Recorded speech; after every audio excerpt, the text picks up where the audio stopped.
you like to get away?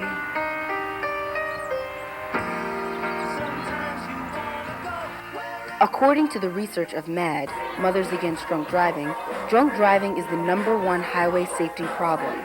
Every 22 minutes, someone will die of an alcohol-related crash. Since September of 1998, Martin Solomon, better known as Marty, a 435 ride, has been providing the JMU students with free rides to and from anywhere in the Berg during the weekends. His motto is, "Free rides, save lives." Marty, who is a member of MAD, would rather not make any money at all than to have college students driving home drunk from parties.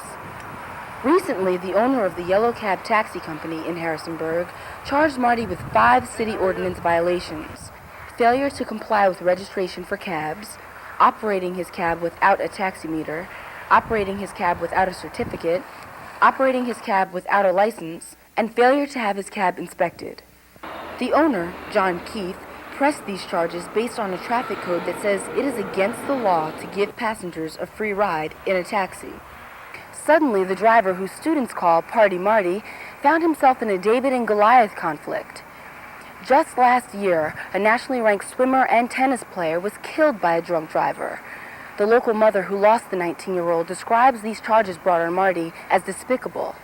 Vicky Giosio says, "Here's a man who's trying to prevent other mothers from going through the hell I go through every day." Students voiced their opinion. Marty is a safe, reliable way to get home without having to take chances with maybe a drunk driver and getting in an accident. Most kids are just going to opt for the drunk driver.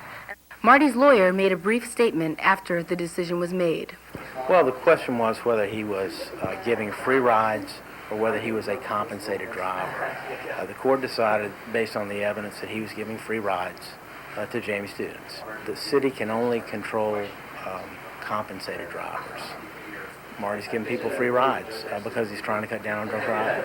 Marty made a statement as well. I was nervous, very nervous. I thought I had a real good shot at winning, but you never know in court.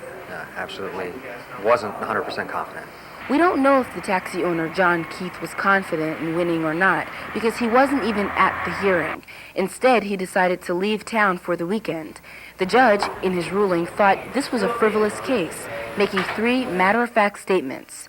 A tip is not compensation, a donation is not coerced, and finally, Kiefer's points are well taken. A case of what seemed to be Good Samaritan versus capitalism turned out to be just that. Martin Solomon is who he says he is, and last Friday, the judicial system listened to the facts and made a triumphant decision based on the facts. There are a lot of students that have been drinking and need a ride so they can get home safely, and I'd be glad to do it. I don't want anybody hurt.